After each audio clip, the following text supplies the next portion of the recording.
Tech ലോകത്തെ വാർത്തകൾ.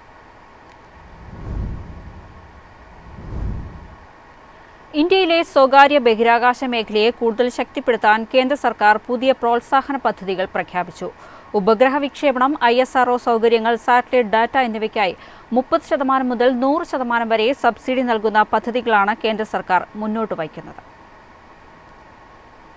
Indian National Space Promotion and Authorisation Centre അഥവാ ഇൻസ്പേസ് നടപ്പിലാക്കുന്ന പദ്ധതി സ്വകാര്യ സ്പേസ് കമ്പനികൾക്ക് വലിയ അവസരമാണ് നൽകുന്നത്. ഉപഗ്രഹ വിക്ഷേപണ സേവനങ്ങൾ, ISROയുടെ സാങ്കേതിക വിദ്യകളുടെ കൈമാറ്റം, ISROയുടെ ഗവേഷണ പരിശോധനാ സൗകര്യങ്ങളുടെ ഉപയോഗം, ഉപഗ്രഹ ഡാറ്റയുടെ ലഭ്യത എന്നിവയ്ക്കാണ് ഈ ആനുകൂല്യം നൽകുന്നത്.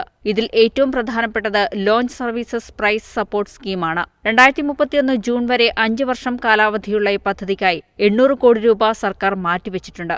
ഇന്ത്യയിൽ നിന്നുള്ള വാണിജ്യ ഉപഗ്രഹ വിക്ഷേപണങ്ങളുടെ എണ്ണം വർദ്ധിപ്പിക്കുകയും ആഗോള സ്പേസ് ലോഞ്ച് വിപണിയിൽ ഇന്ത്യയുടെ മത്സരശേഷി ഉയർത്തുകയും ചെയ്യുകയാണ് പദ്ധതിയുടെ ലക്ഷ്യം. ഇന്ത്യയിൽ നിന്നുള്ള ഉപഗ്രഹ വിക്ഷേപണങ്ങളുടെ ചെലവ് കുറച്ച് അന്താരാഷ്ട്ര വിപണിയിൽ കൂടുതൽ മത്സരാധിഷ്ഠിതമാക്കുക എന്നതാണ് പദ്ധതിയുടെ പ്രധാന ഉദ്ദേശം. പുതിയ പദ്ധതി പ്രകാരം ISROയുടെ വിക്ഷേപണ കേന്ദ്രങ്ങൾ ഉപയോഗിക്കുന്ന സർക്കാർ സ്ഥാപനങ്ങൾക്കും സ്വകാര്യ സ്ഥാപനങ്ങൾക്കും 50% വരെ സാമ്പത്തിക സഹായം ലഭിക്കും. കൃഷി, നഗരാസൂത്രണം, കാലാവസ്ഥാ പഠനം, ദുരന്ത നിവാരണം തുടങ്ങിയ മേഖലകളിൽ പ്രവർത്തിക്കുന്ന സ്റ്റാർട്ടപ്പുകൾക്കും ടെക് കമ്പനികൾക്കും ഈ തീരുമാനം വലിയ ഉത്തേജനമാകുമെന്നാണ് വിലയിരുത്തൽ.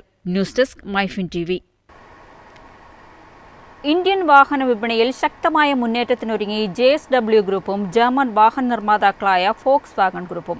ഈ പങ്കാളിത്തം യാഥാർത്ഥ്യമായാൽ ഇന്ത്യയിലെ വാഹന വ്യവസായത്തിൽ അടുത്ത വർഷങ്ങളിലെ ഏറ്റവും പ്രധാനപ്പെട്ട തന്ത്രപ്രധാനമായ കരാറുകളിൽ ഒന്നായി ഇത് മാറുമെന്നാണ് ഓട്ടോമൊബൈൽ രംഗത്തെ വിദഗ്ധർ വിലയിരുത്തുന്നത്. ഫോക്സ് വാഗണുമായുള്ള സഹകരണം മുന്നോട്ട് കൊണ്ടുപോകാൻ JSW ഒരു പ്രത്യേക ജോയിന്റ് വെഞ്ചർ കമ്പനി രൂപീകരിക്കാൻ ഒരുങ്ങുകയാണെന്നാണ് റിപ്പോർട്ട്. ഈ പുതിയ സംയുക്ത സംരംഭത്തിലൂടെ ഫോക്സ് വാഗൺ, സ്കോഡ ബ്രാൻഡുകളുടെ ഇന്ത്യയിലെ പ്രവർത്തനങ്ങൾ കൂടുതൽ വിപുലീകരിക്കാനും പുതിയ നിക്ഷേപങ്ങൾ കൊണ്ടുവരാനും ലക്ഷ്യമിടുന്നതായാണ് സൂചന. നിർമ്മാണശേഷി വർദ്ധിപ്പിക്കൽ, ഉൽപ്പന്ന വികസനം, പ്രാദേശികവൽക്കരണം, ഇലക്ട്രിക് വാഹന രംഗത്തെ നിക്ഷേപങ്ങൾ എന്നിവയ്ക്കും ഈ പങ്കാളിത്തം വഴിയൊരുക്കുമെന്നാണ് വിലയിരുത്തൽ.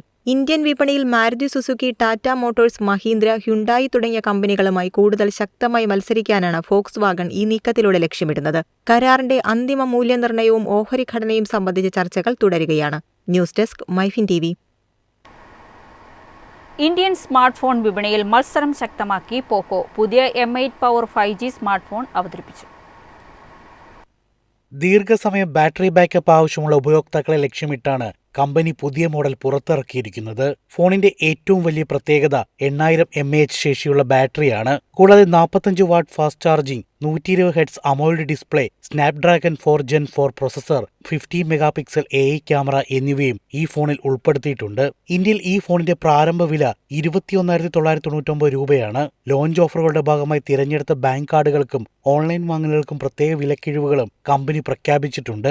വലിയ ബാറ്ററിയും 5G കണക്ടിവിറ്റിയും മത്സരാധിഷ്ഠിതമായ വിലയും മുൻനിർത്തി മിഡ് റേഞ്ച് സ്മാർട്ട് ഫോൺ വിഭാഗത്തിൽ കൂടുതൽ വിപണി വിഹിതം നേടാനാണ് പോക്കോയുടെ ലക്ഷ്യം. ഇന്ത്യൻ മൊബൈൽ വിപണിയിൽ ബ്രാൻഡുകൾ തമ്മിലുള്ള മത്സരം കൂടുതൽ ശക്തമാകുന്നതിന്റെ സൂചനയായാണ് ഈ ലോഞ്ചിനെ ടെക് വിപണി വിലയിരുത്തുന്നത്. News desk MyFin TV. എളുപ്പത്തിൽ സമ്പാദ്യം വളർത്താം. ഇന്ന് തന്നെ മൈഫിൻ TV ആപ്പ് ഡൗൺലോഡ് ചെയ്യൂ.